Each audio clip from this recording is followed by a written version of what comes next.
Truly, you are great and you alone deserve all these praises, Father. Panginoon, dalangin po namin na patuloy niyo po kaming samahan, patnubayan, Panginoon, sa pakikinig ng inyong salita. To you, Lord, we give back all the glory, the praise, and honor. This we pray in Jesus' name. Colossians 3:16. With thankful hearts, sing psalms, hymns, and spiritual songs to God. Punuin ang ating puso ng pasalamat, mga awit ng pagsamba at pagpuri sa Diyos. Ang ating pag-aaral, 9/10. Lord, salamat po sa araw na ito na dinagdagan nyo na naman ang aming buhay. Pinahiram nyo na naman kami ng isang araw. Salamat sa mga maring maganap, maging bunga ng araw na ito, lalong-lalo ng kaliwanagan na aming mapapala sa pakikinig sa inyo. Turuan niyo po kami takayin at nang sa gayon, lalo kaming maging handa na ang araw na ito ay aming lubos na malasap ang iyong pagpapala at kami naman maging pagpapala rin sa aming kapwa. Be our speaker, be our teacher, teach us, lead us, heal us. In the name of your Son, Jesus, we pray with thanksgiving. 9/10 or 9 out of 10. Luke 7:11-19. On his way to Jerusalem, Jesus went along the border between Samaria and Galilee. As he was going into a village, 10 men with leprosy came toward him. They stood at a distance and shouted, "Jesus, Master, have pity on us." Ang Samaria at ang Galilee ay dalawang probinsyang hindi nagkakasundo. Dahil ang mga Samaritans ay lahi na itinuturing ng mga Hudyo na nakatira sa Galilee at sa Judea ng mga second-class people. Mababa ang pagtingin nila sa mga Samaritans dahil ang mga Samaritano ay nagkaroon ng pakikipag-ugnayan and intermarriage with other cultures and other races several centuries before. Yun naman mga Jews na masyadong Puritan and purist sa kanilang pananaw, sa kanila walang kwenta yung mga taong halo-halo ang dugo, mga mestizo, etc. At magkaiba sila ng center of worship, magkaiba sila ng kaunting mga detalye ng pag-worship sa isang Diyos. Sila ay umiiwas sa isa't isa, hindi sila nakikihalubilo, at ang tingin ng mga Hudyo sa Samaritano marurumi. Sa boundary, sa pagitan ng dalawang probinsyang ito, naglalakbay si Jesus nung biglang meron siyang na-encounter na 10 ketongin. Ang mga ketongin ay nakatira sa malayo sa bayan, bawal silang makisalamuha sa mga walang ketong, kaya may mga leper colonies, usually mga kuweba o kaya ay malalayong mga lugar. At ang 10 ketongin na ito, nung makita si Jesus, ay hindi lumapit dahil bawal sa kanilang lumapit sa mga walang ketong. At mula sa malayo ay sumigaw sila, "Master, kahabagan nyo kami." You know, leprosy is a great equalizer dahil heto, magkakahalo sa 10 ito ang dalawang lahi. Na kung sa normal na buhay, hindi sila magkahalo, pero pinagsama sila at pinag-isa ng kanilang karamdaman. They know and they acknowledge and call on Jesus. Verse 14, Jesus looked at them and said, "Go, show yourselves to the priests." On their way, they were healed. Pag meron kang ketong, priest ang magsasabing, officially, meron kang ketong, talsik ka sa community, titira ka sa leper colony. At kung galing ka na, dahil may mga gumagaling naman, dahil hindi naman talaga lahat ng ketong na akala nila noon ay ketong nga. Yung iba, kung ano na lang ng mga sakit sa balat, and because of the absence of scientific and clinical diagnosis, generally, tawag na lang nila lahat ketong. Pero may gumagaling, therefore, hindi ketong yon. Kasi ngayon na lang lately, napagaling ng medisina ang leprosy. So, pagkagaling ka na, priest din na magsasabing, okay, galing ka na, pwede ka nang bumalik sa community. Kaya nung sinabi ni Jesus na, pumunta kayo sa priest, presentan nyo yung mga sarili, ibig sabihin nun, gagaling kayo at kailangan nyo ng certification ng priest na galing na kayo. Sumunod naman yung 10, patungo sa priest. Ganun ang pananalig nila, nagagaling sila. And on their way, they were all healed. Isipin nyo na napakalaking excitement yun, na bigla na lamang silang naggalingan nung sila ay sumunod kay Jesus, at sa pananampalataya ay pupunta nga sila sa priest to present themselves as healed lepers. Verse 15. When one of them discovered that he was healed, he came back shouting praises to God. He bowed down at the feet of Jesus and thanked him. The man was from the country of Samaria. 10 ang gumaling, isa ang bumalik para magpasalamat kay Jesus at magpuri sa Diyos. At nagkataon pang ito ay isang Samaritano. People, during the time of Jesus, his audience, when he was telling this story, and when this was happening, would expect higher ethics, better religiosity, and greater character from the Jews. But that's not what happened in the story. Yung dinudusta, iniinsulto, pinupwera, nililibak na Samaritano ang nagpakita ng isang busilak na puso. Siya ang nagpakita ng isang magandang asal at nagtumanaw ng utang na loob sa ginawa sa kanya ng Diyos sa pamamagitan ni Jesus. At pinatunayan niya na mali ang paratang ng mga Hudyo sa mga Samaritano na sila ay mga walang kwentang tao. Sapagkat sa kwentong ito, 9 na Hudyo ang walang kwenta at isang Samaritano ang may kwenta. Bumalik siya kay Jesus, nagpatira pa, nagpasalamat. Verse 17. Jesus asked, weren't 10 men healed?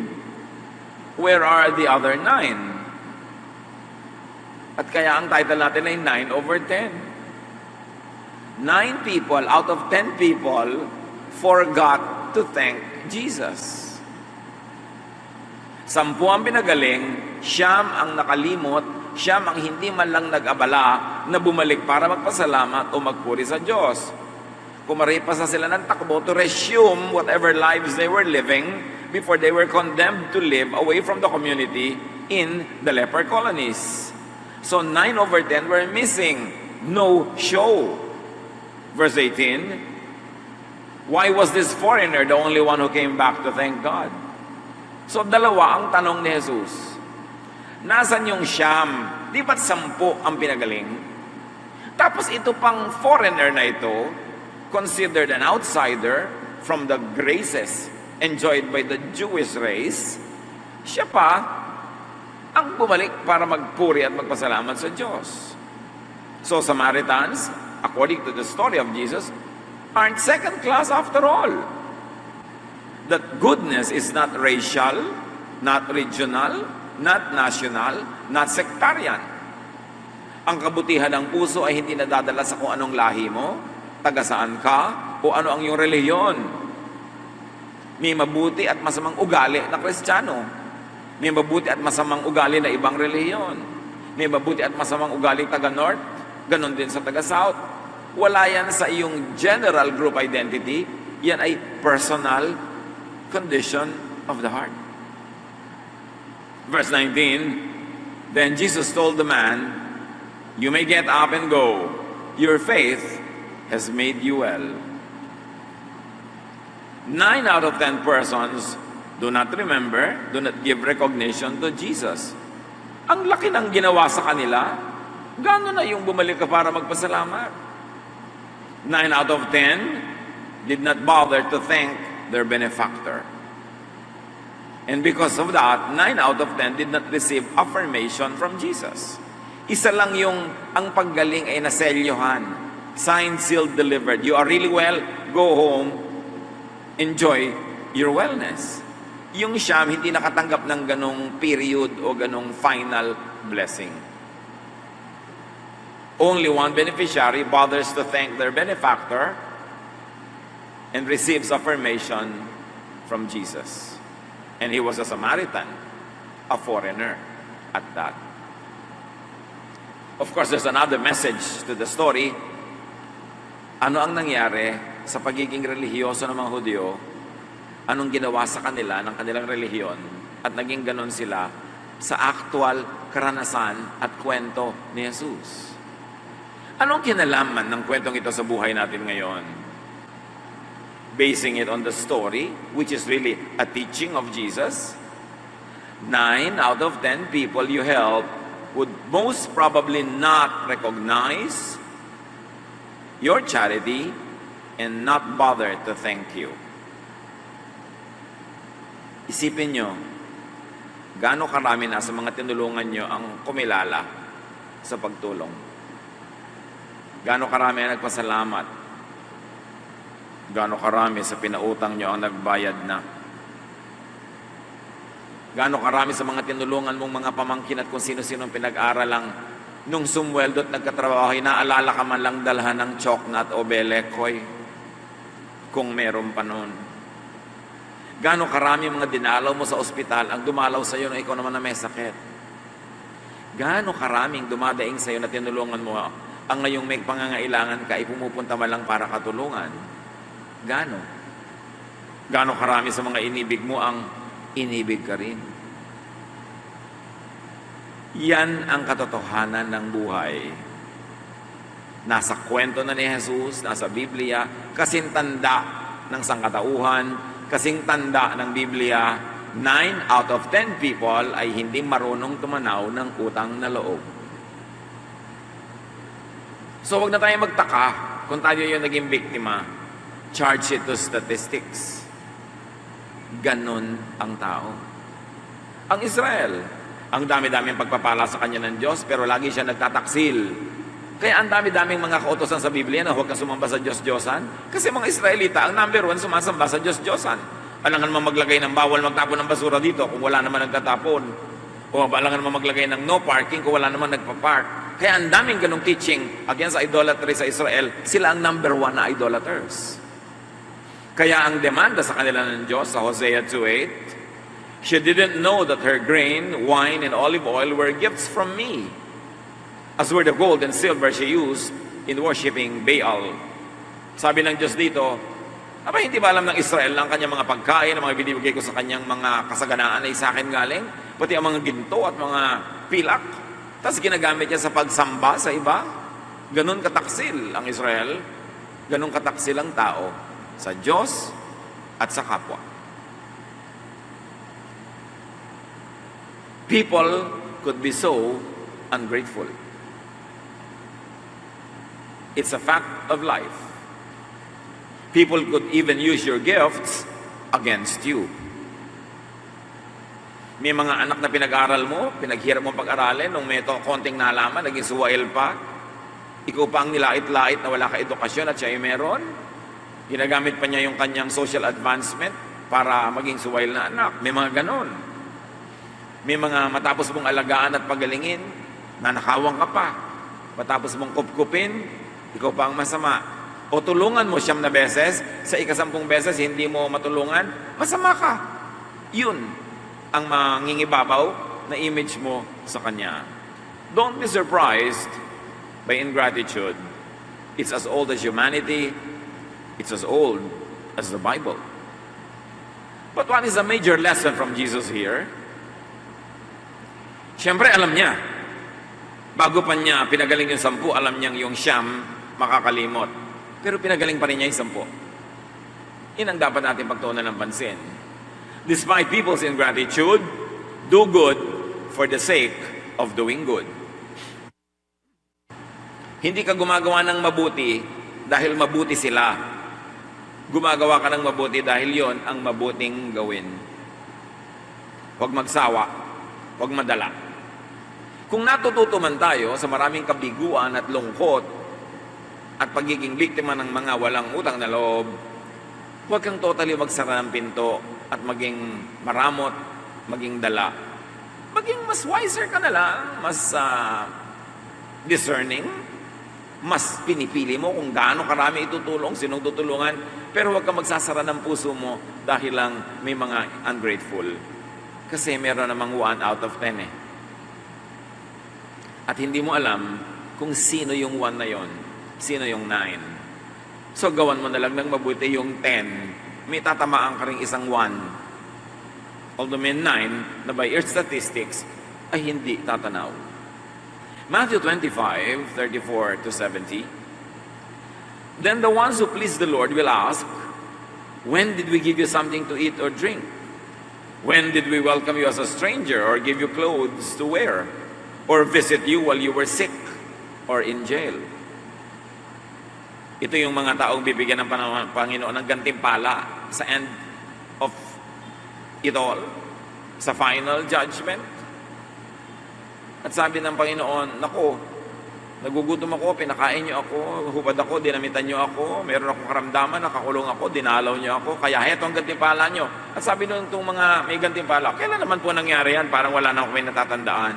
In other words, these people did good to others without thinking of earning points. They were not conscious that they would be rewarded. They were not conscious that God was watching. They were just doing good, period. Pero yun naman pala, pinapanood ng Diyos. Wala naman palang nakaliligtas sa kanyang matalas na paningin. At pati yung gumawa ng mabuti na hindi naman inaakalang may nanonood, ngayon lang niya na lamang pinapanood pala siya ng Diyos. At sa bawat isang kabutihang ginawa niya na may siyam na mga walang utang na loob, Diyos ngayon ang nagpapalit, nagsusukli, nagbibigay ng gantimpala.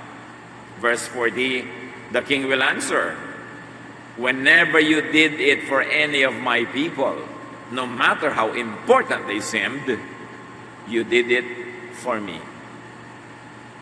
Sabi ng Diyos sa mga taong gumagawa ng mabuti, dahil sa pagtanaw ko ng utang na loob sa inyo, sa kabutihan niyo sa akin, narito ang inyong gantimpala.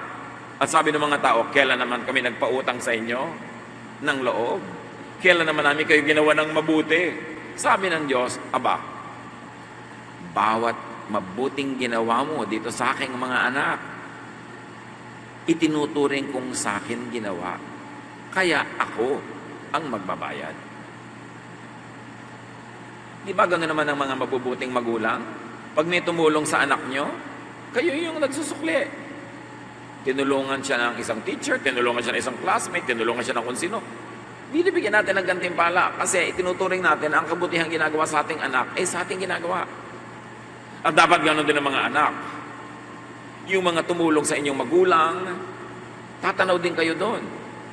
Kasi kung hindi tinulungan ng mga tao yung magulang nyo, hindi magiging ganyan yung magulang nyo para kayo palakihin at matulungan din. So, ang utang ng iyong magulang, ang utang ng iyong anak ay utang mo rin at nagbabayad ka rin ng ganung utang. Ipinakita na yan ng Diyos bilang isang example. Sabi niya, ang ginagawa niyong mabuti sa kapwa, lalo't walang nag-recognize, walang nagbigay sa inyo ng premyo, sagot ko, ako ang bahala dyan. The righteous ones in the parable did what is good without expecting something in return. Nagulat na lang sila. So do good, people of God, to please God and your godly nature. Pag ikaw ay likas na mabait, likas na mabuti, nalulungkot ka rin naman pag hindi ka gumawa ng mabuti. Dinaramdam mo rin, ipinagluluksa din ang iyong puso kung may maganda kang magagawa tapos hindi mo ginawa. Kaya gawin mo na yung maganda para huwag kang lumungkot. Ngayon, hindi ka nalulungkot kahit wala kang ginagawang mabuti, ay mag-isip-isip, baka hindi ka mabait. Baka hindi ka mabuti. Kasi ang talagang likas na mabuti ay at mabait. Pag hindi niya nagagawa yung tama at maganda, dinaramdam niya yon. When you do good, you lift your spirit up. When you do not do good, you actually feel low. Why? Bakit pag umaawit ka sa Panginoon, you feel good? Bakit pag pinupuri mo ang Panginoon, you feel good? But pag sinusunod mo ang Panginoon, you feel good? Because God lives in you. You are the temple of the Holy Spirit. So yung Diyos na nakatira sa iyo, pag itinataas mo, di kasama kang tumataas, alam nga naman maiwan ka. Pero pag ibinababa mo siya, hindi mo siya pinapansin, sinusuway mo siya, binabaliwala mo ang Diyos, nagkakadurog-durog din ang iyong puso, nagigrieve ka rin, nalulungkot ka. Why? Paano mo ibababa ang Diyos na hindi ka rin madadamay na bumaba? Ikaw nga ang kanyang tahanan. Kaya yung mga tao mapagpasalamat sa Diyos, mapaglingkod sa Diyos, masunurin sa Diyos, they feel good, they have joy. Kahit may mga problema, kahit may mga suliranin, may karamdaman, merong hindi matanggal-tanggal na malalim na kaligayahan. Because whenever you lift God up, you also get lifted up. Whenever you put God down, you put yourself down. Kaya napakahalaga nung nagpapasalamat, sumusunod, nagpupuri sa Diyos. Matthew 5:16, sabi ni Jesus, make your light shine, so others will see the good you do and will praise your Father in heaven. Di man ikaw ang mapuri, mapupuri ang Diyos tuwing may ginagawa kang mabuti. Maaalala ng mga taong, oo nga pala, may Diyos. Di ba, pag may gumawa ng mabuti, sasabihin ba, ay, may mabuti pa pala, uso pa pala, may ganyan pa pala. So naaalala nilang, yes, buhay pa ang kabaitan, buhay pa ang kabutihan dahil nakita nila yon sa iyo. Higit na makapangyarihan ang ganong uri ng pagtuturo kaysa mga sermon na nanggagaling sa mga pulpito o sa mga formal Bible study. Yung kakitaan ka ng kapwa mo ng paggawa ng mabuti, ng busilak na puso, ng kagandahang loob, is the greatest sermon you could give to people without even delivering a sermon. It's the best preaching. Good deeds is high religion. At paulit-ulit yan na nakikita natin sa katuruan at sa halimbawa ni Jesus. Colossians 1:10, then you will live a life that honors the Lord, and you will always please Him by doing good deeds. You will come to know God even better. Sa paggawa daw ng mabuti, napapapurihan ng Panginoon, at lalo mo siyang nakikilala. Bakit lumalalim ang pagkakilala ng mga gumagawa ng mabuti sa Diyos? Bakit lumalalim ang pagkakilala sa Diyos pag gumagawa ka ng mabuti? Kasi ang Diyos ay laging gumagawa ng mabuti. At pag gumagawa ka ng mabuti, katabi ka ng Diyos. Nagiging fellow worker ka ng Diyos. And the best way to fellowship with God is not only through religious activity, but to do God's work. Pagka kayo may trabaho, may kung anong opisina o factory, sinisikap niyong kahit paano dalhin yung bata niyong anak sa inyong workplace para maintindihan niya kayo, makita niya kayo at work, ano itsura ng inyong workplace, mas naunawa niya kayo, mas nakikipag-fellowship sa inyo. Bakit yung mga laki sa hirap, sobrang loyal sa magulang? Kasi bata pa siya, kasama na siya ng magulang sa hirap, kasama na sa pagtatrabaho, kasama na sa pagsisikap, nagkakaintindihan sila. Kaya kahit na namasukan na siya sa Maynila o sa Cebu o sa mga lalaking syudad, panay pa rin ang padala sa magulang. Eh ang aga-aga naman niyang namasukan, sasandali lang siya inalagaan ng magulang, pero lifelong nagpapadala sa magulang ng tulong kasi lumaki siyang kasama ng magulang sa hirap. Kilala niya ang kanyang magulang, naiintindihan niya yung hirap. Kaya ang pinakamalaking magbigay ng tip sa mga waiter ay yung mga dating waiter. Kasi alam nila kung anong halaga ng tip sa waiter. Yung mga lumaki sa yaman, kung magbigay barya-barya kasi hindi nila naiintindihan kung gaano kahalaga sa tao yung tip na yon. So, naiintindihan nyo ba ang inyong magulang? Yun ay sumama kayo sa kanyang trabaho, tingnan nyo ang ginagawa niya, magtrabaho kayo side by side, then you will know each other better, you will have a stronger bond. At ganon ang relasyon natin sa Diyos. Mas nakikilala natin ang Diyos, mas na-appreciate natin siya, tumitibay ang ating samahan kung ginagawa natin ang kanyang gawain, which is good works. Better than formal seminary education if it has no good works. So do good to plant seeds of goodness. Kahit ano ang ginagawa natin, tayo ay nagtatanim. Ngayon, sa pag-upo nyo dyan, may itinatanim kayo. Ano itinatanim nyo sa puso, sa isip? Karunungan ba? Kaliwanagan? Kabanalan? Pagtatanim yan. Ngayon, kung nanonood ka ng horror movie, may itinatanim ka rin sa puso mo. Nanonood ka ng mga malalaswang palabas, may itinatanim ka rin sa puso mo. Nagpapabanching-banching ka lang dyan, may itinatanim ka rin. Lahat ng uminuto, may tinatanim tayo. Pero pag gumagawa ka ng mabuti, nagtatanim ka ng mabuti, therefore, mayroong aanin ng mabuti. Yung iba na tinaniman mo, at ikaw din. Magtatanim ka na rin lang, di magtanim ka na ng mabuti. Nakakapagod naman makipagkasundo, nakakapagod din makipag-away, di makipagkasundo ka na lang para yung pagod mo magandang tanim. Lahat naman, nakakapagod eh. Pero may nakakapagod na mabuti at may nakakapagod na hindi. Proverbs 14:14, you harvest what you plant. So piliin na magtanim ng mabuti. Do good to the 10 people. Sino man yung 10 na yun sa buhay nyo, for the sake of the 10 and their relations and their causes. Kung minsan, hindi mo gustong gawa ng mabuti itong taong to, medyo mabigat ang kalooban mo sa kanya, mainit ang dugo mo sa kanya, pero may asawa yan, may anak, may mga dependents, so gawan mo ng mabuti, kung hindi man para sa kanya, para sa mga umaasa sa kanya. Kaya masarap gawa ng mabuti ang Pilipino Pag binigyan mo, ang dami nakikinabang. Kasi bihira naman Pilipino yung inuubos niya yung pera niya sa sarili niya. Ang mahilig na lang ngayon sa ganyang paggasta sa sarili lamang, mga millennials.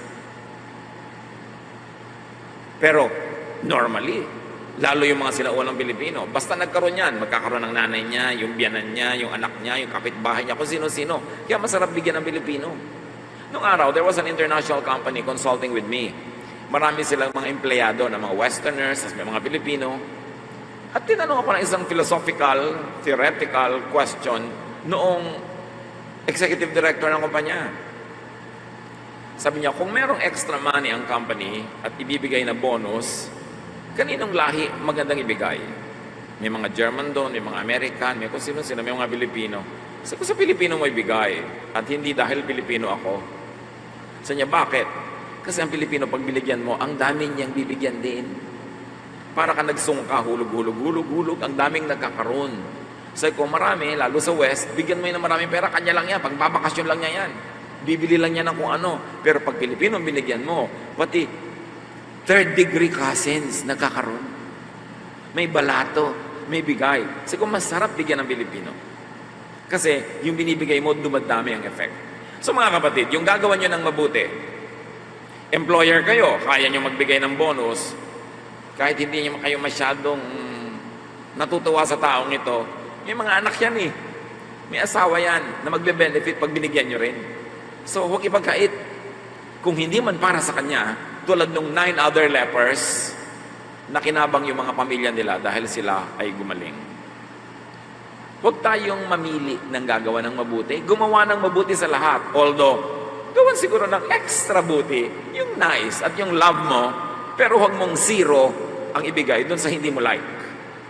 Matthew 5:44-45. Pray for anyone who mistreats you. Then you will be acting like your Father in heaven. He makes the sun rise on both good and bad people, and He sends rain for the ones who do right and for the ones who do wrong. Sabi, wala naman pinipili ang Diyos. Pag umuulan, masama't mabuti, nauulan na yung bukid niya, yung halaman niya. Hindi naman namimili ang Diyos kung sinong papasinagan niya ng araw. Yun lang bang banal? Paano yung hindi banal? Sabi, lahat binibigyan niya. At ganun din daw, dapat ituring ang ating kapwa-tao. Bakit nagpapaulan din ang Diyos sa bukid ng hindi mabuting tao? Bakit gumagawa ang Diyos ng mabuti sa hindi mabuting tao? Kasi ang Diyos ay mabuti. Gumagawa siya ng mabuti dahil mabuti siya, kahit na mabuti o hindi, yung ginagawa niya. Hindi ka anino ng kapwa. Na kung mabuti siya, mabuti rin ang ginagawa mo. Pagka masama siya, masama rin ang gagawin mo. Hindi wala kang sariling backbone, wala kang sariling personalidad, wala kang sariling pagkatao. Pero kung ikay mabuting tao, gumagawa ka ng mabuti kahit kaninong tao. Hindi depende sa kanila ang kilos mo, depende yon kung sino ka. And God does good because God is good. Not because people are good or bad. Do good for the sake of the one grateful, good person among them. Hindi nga natin alam kung sino sa 10 ito ang mabuti Di gawan mo ng mabuti yung 10. Kasi baka ang gawan mo lang ng mabuti yung 8 kasi ingat na ingat ka. Hindi pa pala tinamaan yung isa na mabuti kasi 8 lang yung ginawan mo For the sake of the one grateful person, do good to the 10. Especially you don't know which one is the one over 10. Ganyan din yung kasaysayan ng Sodom. Sobrang makasalanan yung syudad, selfish, sobrang maluho, hindi sila maibigin sa kapwa at sinabi sa Biblia, yan ang kasalanan ng Sodom. Masyadong maluho, makasarili, mayabang, hindi maibigin. Kaya sisirain sila ng Diyos. At sabi ni Abraham, Kung meron po bang 50 na mabuti, sisirain nyo pa. Sabi, sige, for the sake of the 50, wag na. 40, 30, 20, 10. Pumayag pa nga hanggang 10. Si Abraham naman kasi tumigil sa pagtawad sa 10. Sana sinabi niya, kahit na lang po kaya walang mabuti doon, huwag nyo na lang sirain. But Genesis 18:32, Abraham said, please don't get angry, Lord, if I speak just once more. Suppose you find only 10 good people there. At sumagot ang Diyos, for the sake of the 10 good people, I will still won't destroy the city. So, for the sake of those who are good, be very kind to everyone. Kasi hindi mo alam kung sino yung good eh. Ganyan din ang justice. Hindi ka pwedeng ikulong, hindi ka pwedeng patawan ng pinakamabigat na parusa unless beyond reasonable doubt. That's why you have to establish a crime to be done beyond reasonable doubt. Kasi pag may duda ang hukom, hindi niya ibibigay ang mabigat na pataw. In fact, kung hindi malinaw ang akusasyon at ang mga patotoo, i-declare ka not guilty. Because the principle of justice is, mas mabuti nang lumaya ang may kasalanan kesa sa ikulong ang walang kasalanan. So kung hindi tiyak yung hukom, anong pagiging pagkakamali ko? Ikulong ang walang kasalanan o palayain ang may kasalanan? The policy of justice is palayain ang may kasalanan when you are in doubt, kesa naman baka nagkamali ka, nagkulong ka ng walang kasalanan. So hindi mo sure ang mga tao, masama ba sila o mabuti? So gumawa ka na lang ng mabuti. Do good because you are good. Bakit gawa ka ng mabuti sa mga yan? Ang sama-sama nila. Kasi ate, mabait ako eh. Wow naman. Pero magandang dahilan yun. Hindi ako mabuti sa kanila dahil mabuti sila, kundi dahil sinisikap ko maging mabuti. Luke 6:45, good people do good things because of the good in their hearts. So nasa puso natin yun. When you do good to others, try to not, in fact, do not expect gratitude from them. Magandang lesson yan. Don't expect. Sabihin nyo nga sa katabi nyo ng walang sound. Pag gumagawa ka kasi ng mabuti, mabibigo ka pagka hindi sila nagsukli ng mabuti, pagka hindi sila gumawa ng mabuti. Don't expect. Don't expect recognition or gratitude. Just do good because it is a good thing to do. Galatians 6:9, don't get tired of helping others. You will be rewarded when the time is right if you don't give up. Huwag magsawa. Although be wiser. Sabi ni Jesus, be wise as serpents, be innocent as doves. Alam mo naman siyempre, kung sobrang waldas ito, sobrang walang nangyayari sa kabutihan mo, di kontian mo na lang, may tulong ka pa rin para yung malaking tulong mo doon mo mailagay sa mabuting bigyan kasi nagbubunga siya kasi marami siyang mabuting ginagawa. So, be innocent as doves, be wise as serpents. Hindi naman kung mababait ka, hindi ka nagagamit ng utak. Pero, tumulong ka pa rin. When you do good to others, try to not, in fact, do not expect repayment. Ito ang sasabihin ko sa mga nagpapautang. Hindi sa nangutang, ha? Huwag niyong asahang makakabayad. Eto ngayon ang tanong. Kung di ba kayo mababayaran, magpapautang pa kayo? Bawa hindi. Huwag ka magpautang kasi 9 out of 10 hindi magbabayad. Ibigay mo na lang. Ibibigay ko na lang. Umuutang sa iyo ng, sabi mo, bibigyan na lang kita ng 100 pesos, eto. Nagalit pa. Kasi ang inuutang 1 million. Kailangan ko atin ng 1 million. Ito na lang 100. Pero alam niyo, mabuti pa ganon. Kesa magpautang kayo na sasama loob niyo, hindi kayo mababayaran, bigyan niyo na lang kung ano yung kaya niyo ibigay. Alam mo, hindi ko kayang pautangin ng 1 million. Etong 50 pesos. At least wala nang bayad-bayad dyan. Pag binigay ko sa iyo, syempre hindi nalalakas ang loob mo mangutang ulit. Binigyan ka na nga. Sobra ka naman. Kung babalikan na naman no? So eto na, wala akong inaasahan. Pero kung inaasahan nyo na makakasingil kayo, 9 out of 10. Anong title natin? Baka naman kayo ang kasama sa 9. Manalamin, manuri. Kasi either tayo yung 1 o 9 at any given time. Pero mabuting gumagawa ka ng mabuti na hindi ka humihingi ng kapalit. Luke 14, 13 to 14, when you give a feast, invite the poor, the paralyzed, the lame, and the blind. They cannot pay you back, but God will bless you and reward you when His people rise from death. Sabi ko noon, papaparty ka, masarap ang pagkain. Bakit ang sarap ng pagkain mo? Special. Mayayaman ang guest ko eh. Kumakain na nga araw-araw ng masarap yan eh. Sila na naman ang papakanin mo na masarap. Ba't di mo baligtarin? No? Pag mayayaman yung mga guest mo, fasting tayo ngayon, mga kaibigan. Dahil araw-araw kumakain na yan ang masarap. Ba't gano'n sa handaan? Lalo nung araw na uso pa yung mga piyesta-piyesta, na kahit sino dumadating sa bahay mo, iba-iba. Pagka mga marali tayong dumarating, itago niyo yung leche plan, itago niyo yung ube, dali, ilabas yung gulaman. Bakit? Yung mga marali tayo itong darating na ito. Yung mga marali tayo pakainin mo ng leche plan, ng pastillas, kasi bihira sila makakain. Bakit pag ito dumadating yung mga mahihirap, butong pakwan ang ilalabas mo? Tapos pag mayayaman, ilalabas mo lahat ng masasarap. One, dahil nagpapalapad ka ng papel sa mayaman, dahil may kailangan ka sa kanya, uutang ka sa kanya, may favor kang kailangan. Bakit hindi mo gawa ng mabuti? Hindi makakagawa ng mabuti. Yun ang turo ni Jesus. Jesus is a great balancer. Yung mga puwera sa society, sinasalin niya. Yung mga disempowered, ina-empower niya. Yung mga gutom, pinapakain niya. At yung sobrang taas, yun ay binababa. Balance. And any healthy body will be healthy because of balance. At yan ang balance ng society. Hindi yung meron na, siya pa binibigyan mo. Yung mahirap, siya pa yung kukuhanan mo. Sabi ganon, bibigyan kayo ng gantimpala ng Diyos. Pag ang tinutulungan nyo, yung hindi kayang magbayad. Tinutulungan, hindi pinapautang. Yung tinutulungan. Alam mong, wala na itong kapalit, bigay na talaga yan. So, hindi ka mambalikan, hindi masama loob mo. Nagulat ka pa nung bumalik. Wow, bumalik. Hindi, bonus. When you do good to others, do not expect recognition from them or from others. Serve po ako ng serve dito, tapos wala man lang thank you, wala man lang reward, wala man lang award, wala man lang nothing. Kung magsaserve ka, alisin mo yung ganong expectation.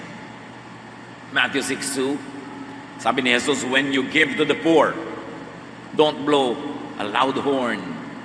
That's what show-offs do in the synagogues and on the street corners, because they're always looking for praise. I can assure you that they already have their reward.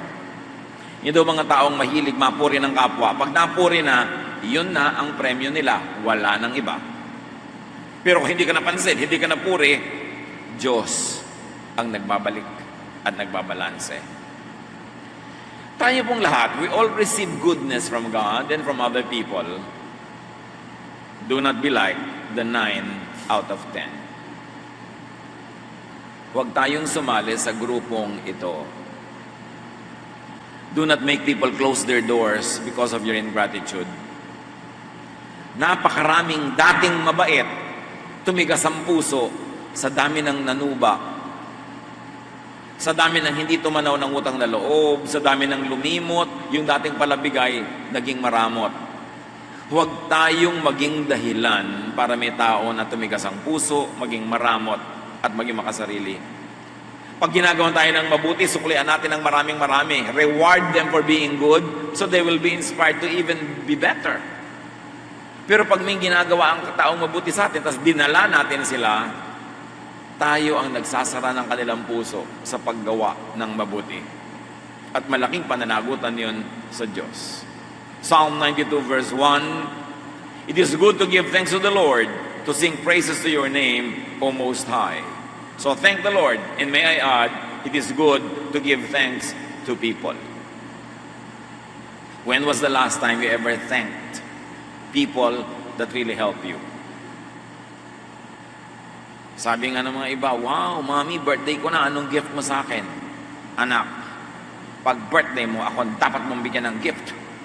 Ako nahirapang mga anak sa'yo. Ako nagpalaki sa'yo. Ako nagpaaral sa'yo. Tapos tuwing birthday mo, ako pa rin magbibigay. Sino ba talaga ang dapat i-recognize pag may birthday ang tao? Di ba yung magulang niya? mga lola niya, mga tita niya na tumulong sa pagpapalaki sa kanya. Tapos siya pa naghihintay ng gift. What did you do to deserve a gift? Ipinanganak ka lang, hindi ikaw ang nahirapan. Ikaw pa yung reregaluhan. Baligtad. Kaya tayo hindi masyadong bilib na bilib at into the Mother's Day, Father's Day, mga invented holidays by Hallmark greeting cards. Alam niyo yung mga holiday na yan, inimbento ng mga nagtitinda ng cards nung araw. Paano kaya tayo makakabenta ng more cards? Let's invent more holidays so people will buy. So nagkaroon ng Grandmother's Day, Grandfather's Day, Uncle's Day, Mother's Day, Sister's Day, Brother's Day, Sister-in-law Day, para ang daming days na bumibili ka ng card, nagsha-shopping ka, kumakain ka sa mga restaurant. Para sa ating mga anak ng Diyos, every day is Mother's Day. Every day is Father's Day. Huwag niyong kakalimutan yung mga magulang, hindi once a year lang, itinreat mo. Yun na. Sa West kasi, nalilimutan nila yung mga magulang nila eh. Kaya kailangan nila ng reminder ng national holiday, hyped by media, para maalala naman nila yung mga magulang nilang hindi nila naaalala kahit kailan. Pero tayo mga Pilipino, generally speaking, hindi naman natin nalilimutan ng mga magulang natin. Hindi natin masyadong kailangan ng mga artificial and invented holidays like that. Araw-araw, i-treat nyo yung magulang nyo. Ilabas nyo, ibili nyo, hindi yung kung Mother's Day lang, once a year lang yun eh. No? Mahalaga, naalala natin yun. At dapat meron din tayong Yaya Day, di ba? Yoyo Day, kasi marami tumutulong sa buhay natin. So pag inimbento mo lahat yun, everyday meron na, nawawala na ng halaga. But a grateful heart doesn't need an official holiday to be kind and to be thoughtful. You will always be thoughtful, especially to your parents and to your elders. So be like the 1/10. When people help you, do not punish them with ingratitude, with non-recognition and non-payment, or do not punish helpful people with overdependence. Sa lipunan kasi natin, talo yung responsible eh. Pag nahalata ng taong responsible ka, di mo matiis ang pangangailangan, laging sa'yo na iaasa. Kahit sa magkakapatid, pare-pareho kayong isinilang na inyong magulang, pinalaki. Tapos, kung mayroong isa doon na mababa ang loob, matulungin sa magulang, iaasa na nung iba. Ikaw na lang ang taya. Buro ka na dyan. No? Ikaw na lang lagi ang taya. Dahil nahalataan nila na hindi mo matiis ang magulang mo. So, titiisan na lang nila dahil hindi mo naman matitiis. Ikaw na lang lagi ang gagastos. Lahat ng anak, equally, dapat concern sa mga magulang. Hindi lang yung may pera o yung maluwag ang buhay. Kahit yung hindi maluwag, dapat tumutulong pa rin. At kung wala ka maibigay, halimbawa na pampayad sa ospital, ikaw yung magbantay man lang doon. Kasi magkukontribute ka. Lahat nagkukontribute. Hindi, ikaw na lang ate, malaki naman negosyo mo. Eh bakit ako lang ba ipinanganak ng nanay natin? Bakit ako na lang lagi ang taya? Lagi mo na lang excuse yung kahirapan mo. Nag-aaral ang mga anak mo, may pangangailangan, kaya ba't ako ba wala? Lahat tayo mga anak, dapat tulong-tulong. Hindi pare-pareho siguro ng amount dahil iba-iba ang kakayanan, pero lahat tutulong dapat. Hindi yung na-assign siya na lang lagi. Yun ang gratitude. And do not punish people with your ingratitude dahil madadala sila. Do not punish people because they are dependable. Pag naaasahan yung tao, huwag niyong laging asahan, pagpahingahin niyo naman. Hindi laging siya antaya. Hindi ko mo, siya lagi ang nagdadala ng pagkain pag meron kayong reunion. Laging siya na lang. Kailangan meron ka ring dala kahit malang konti. Makita man lang na meron kang effort na hindi ka dumasandal dahil lang siya ay matibay. Do not abuse. And do not stress people who help you. Ito, tunay na pangyayari. Merong isang pasyente sa ospital, dinalaw ng mga kapatiran sa church. Inaabutan ng konting pera, tulong. Sabi ng pasyente, tumutulong rin lang kayo, lubos-lubosin nyo na. Natakot ang mga dumadalaw, wala nang dumalaw uli.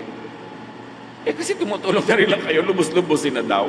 Yung nakaka-nervyos na magbigay sa ganito, di ba? So, mabuti pa kung sana ay nagpapasalamat na lang. So, nagiging masama ang bunga pag yung gumagawa sa atin ng mabuti, feeling obligado. Hindi ko mo tumulong once, twice, ibig sabihin, automatic na dapat siya na yung tutulong sa pangatlong beses. Express, articulate, and beautify your gratitude with gifts to your benefactor, to God, sa kapwa. Ang sarap naman ng pinasalamatan ka tapos inabutan ka kahit isang bayabas. Hindi naman kailangan may economic value eh. Yun lang ipakita mo na grateful ka, binibigyan mo ng thought, kindness, yung pasalamat mo, lalo may inspire yung mga tao na gumawa ng mabuti. Luke 7:37-38, yung isang babaeng sinasabi nila sobrang makasalanan. When a sinful woman in the town found out that Jesus was there, she bought an expensive bottle of perfume.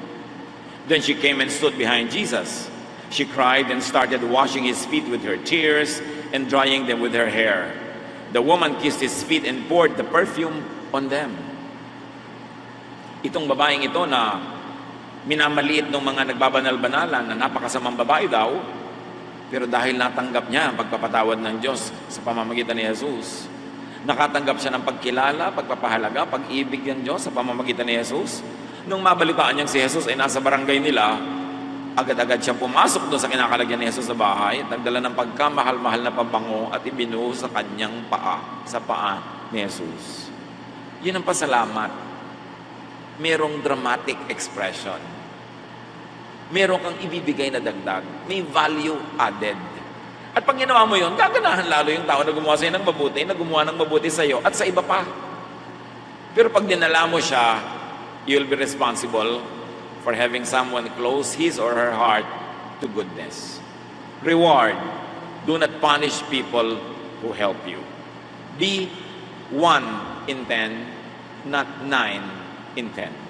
Dear God, thank you that you're good to us.